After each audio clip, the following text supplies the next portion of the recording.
जय भोलेनाथ। हर हर महादेव। वृषभ राशि, आप सबका बहुत बहुत स्वागत है। मित्रों, अब आने वाले समय में दो अद्भुत जोड़े आपके घर आएंगे, जिसकी वजह से कलयुग का सबसे बड़ा उलटफेर होगा। मित्रों, अगर यह संकेत आपको मिले तो समझ लीजिए कि आपको किसी की नजर लग चुकी है। जी हाँ दोस्तों, नजर के बारे में आपने सुना तो अवश्य होगा, लेकिन नजर क्या कर सकती है, इसके बारे में अभी आपको विस्तार से जानकारी नहीं है। दोस्तों, जब आपको इसके बारे में पता चलेगा तो आपके पैरों तले जमीन खिसक जाएगी। नजर में इतनी शक्ति है कि बड़े से बड़े पत्थर को भी वह लटका सकती है, तोड़ सकती है, बड़े से बड़े मकान में भी दरार ला सकती है, बड़े से बड़े व्यापार को भी ध्वस्त कर सकती है। इसको आप हल्के में ना लें, और यदि आपको यह संकेत दिखाई दे अपने जीवन में तो आप समझ जाइए कि आपको किसी की नजर लग चुकी है।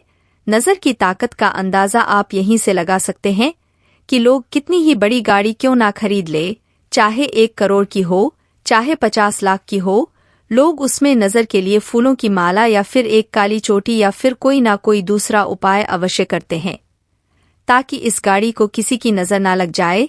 यही हाल बड़े बड़े मकान का भी होता है और बड़े बड़े उद्योग धंधों का भी होता है, जहां नजर से बचाव के लिए लोग तरह तरह के उपाय करते रहते हैं। जी हाँ दोस्तों, तो ऐसे में आपको भी जानना बहुत आवश्यक है कि कौन से वह संकेत हैं जो आपको बताएंगे कि आपके जीवन में किसी की नजर कार्य कर रही है। अब नजर दोष की एक बड़ी समस्या यह भी है दोस्तों कि एक बार जब किसी की नजर आपको लग गई, या आपके कारोबार या आपकी गाड़ी या फिर किसी और चीज को जो आपसे संबंध रखती है, एक बार किसी की नजर लग गई तो फिर वह नजर जीवन भर नहीं जाती है, जब तक कि आप उस नजर के निवारण के लिए कोई उपाय न कर दें। नजर दोष की सबसे बड़ी समस्या यही है। देखा तो ऐसा भी गया है कि जिस इंसान पर नजर लग जाती है, उस इंसान की बुद्धि पूर्ण रूप से निष्क्रिय हो जाती है।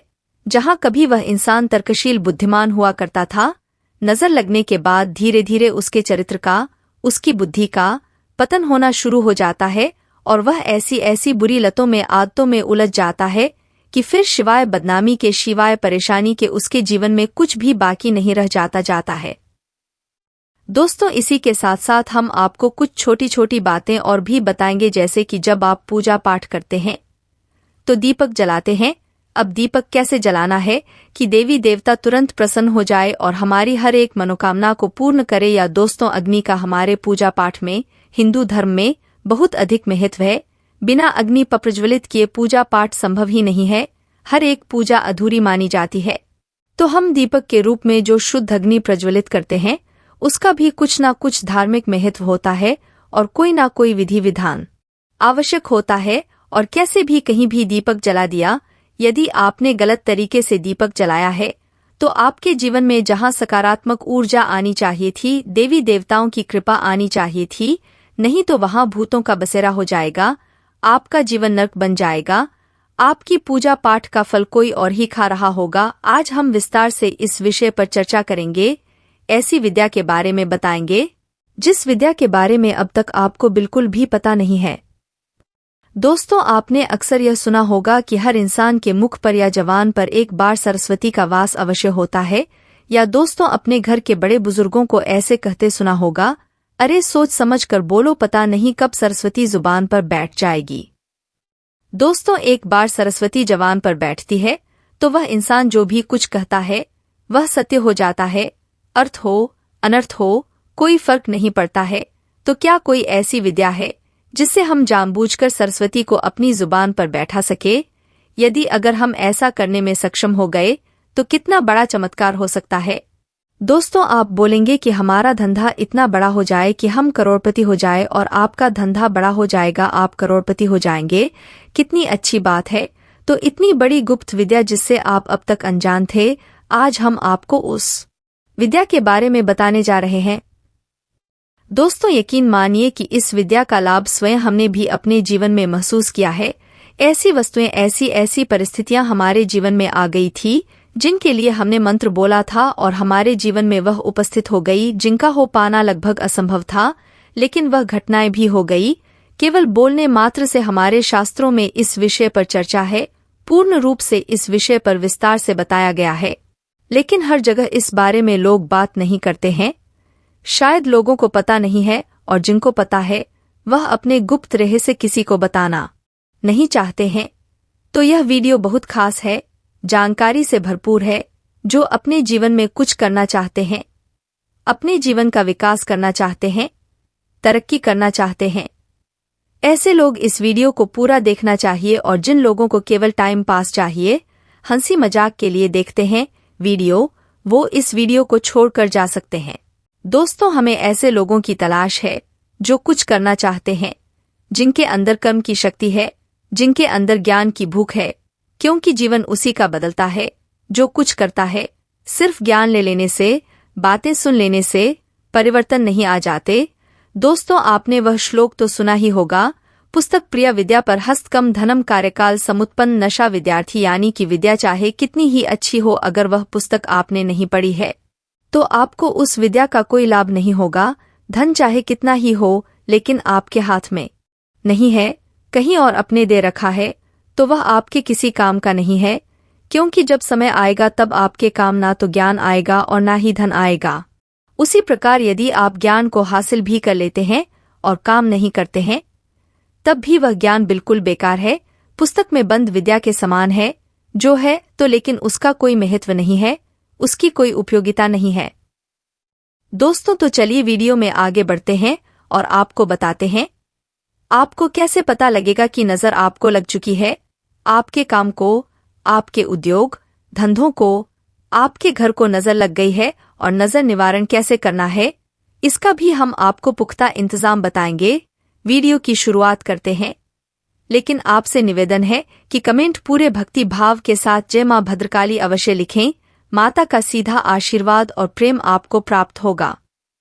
तो चलिए आगे बढ़ते हैं और बताते हैं कौन से हैं वह 7 संकेत। शुरुआत करते हैं व्यापार स्थल से, क्योंकि व्यापार जहां से पैसा उत्पन्न होता है वह हर इंसान के लिए बेहद महत्वपूर्ण है। क्योंकि जीवन में यदि धन नहीं रहता तो जीवन जीवन के समान नहीं रहता, सिर्फ एक नरक की भट्टी के समान इंसान पूरे परिवार के साथ उस भट्टी में जलता रहता। तो सबसे पहले बात करेंगे व्यापार की। व्यापार को नजर लग जाए तो क्या होता है। मानकर चलते हैं कि आपने कोई व्यापार शुरू किया या फिर आप पुराना कोई व्यापार करते चले आ रहे हैं और आपकी आमदनी रोज की 2000 थी, लेकिन कुछ समय के बाद हुआ यह है कि आपकी आमदनी धीरे धीरे कम होने लगी। ग्राहक आपकी दुकान पर आने धीरे धीरे कम होने लगे। पहले जहां 20 ग्राहक आते थे, अब वही आपके पास 10 हुए, फिर 5 हुए, फिर 2। आपकी आमदनी भी 2000 से 1500 हुई, 1200 हुई, फिर 1000, यानी कि आपकी आमदनी गिरती चली जा रही है। आप पूरा प्रयास कर रहे हैं, अपना पूरा दिमाग लगा रहे हैं, पूरी मेहनत कर रहे हैं, लेकिन आपके व्यापार में बरकत नहीं हो पा रही है। दूसरा यह है कि आपका जो पैसा व्यापार के माध्यम से आ रहा था, वह पैसा भी आपको फलित नहीं हो रहा है, वह पैसा भी आप उपयोग नहीं कर पा रहे हैं, गलत जगह पर खर्च हो जाता है, बीमारी आदि में चला जाता है, या फिर किसी ऐसी जगह चला जाता है जहां पर जाना नहीं चाहिए, यानी कि फिजूल खर्ची में। फिर ऐसे में आपको समझ जाना चाहिए कि आपके व्यापार में नजर लग गई है। अब नजर कैसे लगती है? यह बहुत साधारण सी घटना है कि कोई इंसान आपसे मिलने आया, आपने उसे अपने व्यापार के बारे में बताया, अपनी आमदनी के बारे में बताया। अब वह इंसान आपके व्यापार को देखा है और देखते ही मन में यही सोचता है, कितना अच्छा व्यापार है, कितना अच्छा बिजनेस है, काश ऐसा बिजनेस मेरा होता, भगवान ने इसे इतना अच्छा बिजनेस क्यों दे दिया। अब उसमें जो नकारात्मक ऊर्जा उत्पन्न हो रही है, अब वह नकारात्मक ऊर्जा आपके जीवन में किस प्रकार प्रभाव डालेगी? आपके 2 ग्रहों की ऊर्जा को प्रभावित करेगी।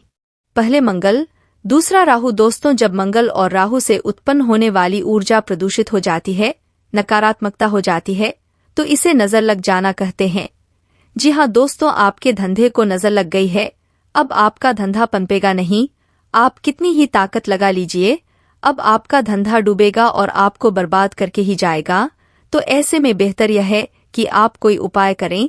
तो काम धंधे में बरकत के लिए, नजर से रक्षा के लिए नजर जो लगी है उसे हटाना है और नजर से रक्षा भी करनी है कि दोबारा किसी की नजर ना लगे। तो क्या करना है?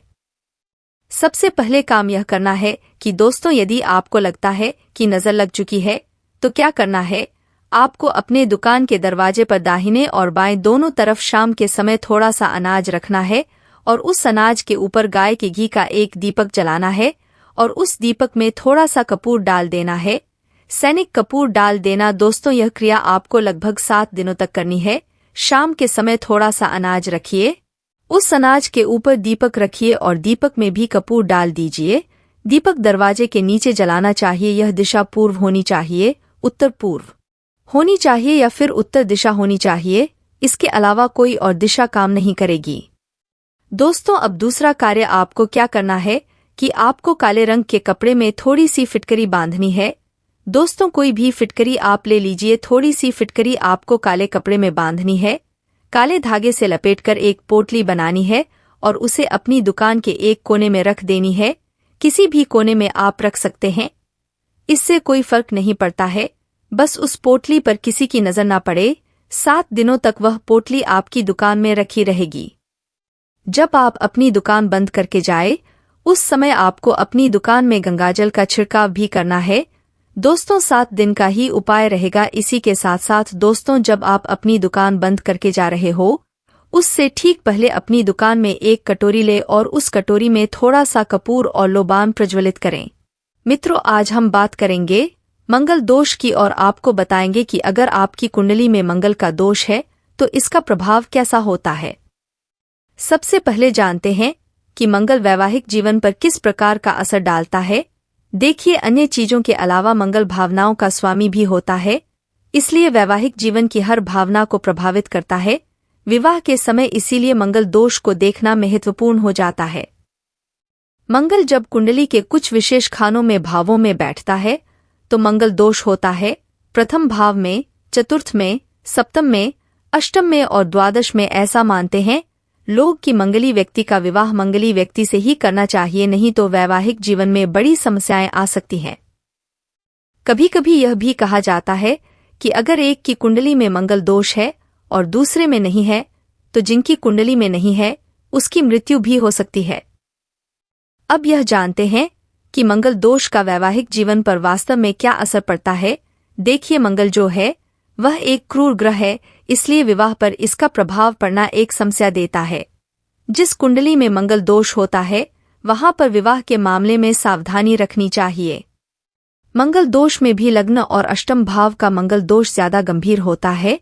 अगर मंगल दोष केवल एक व्यक्ति की कुंडली में है तो दूसरे व्यक्ति की कुंडली से उसका तालमेल काफी खराब हो सकता है।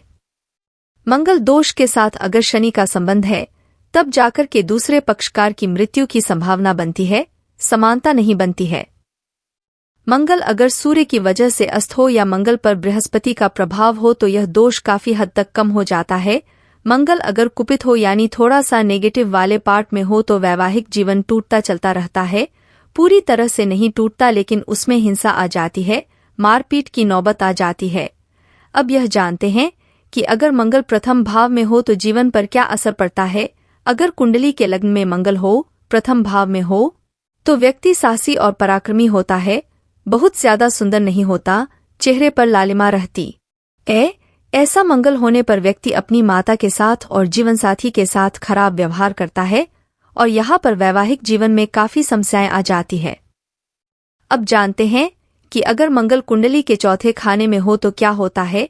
जिनकी कुंडली में मंगल चतुर्थ भाव में चौथे खाने में होता है, ऐसे लोग बड़े शक्तिशाली और आकर्षक होते हैं, दूसरों को बड़ी तेजी से अपनी तरफ आकर्षित करते हैं।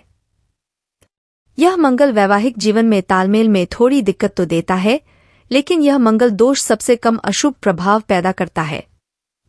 अब अगर कुंडली में मंगल 7वें खाने में हो, सप्तम भाव में हो, तो क्या प्रभाव है। यह मंगल व्यक्ति के अंदर उग्रता और हिंसा पैदा करता है। इसके कारण व्यक्ति चीजों को लेकर के बहुत ज्यादा झगड़ा, लड़ाई, उपद्रव करता है।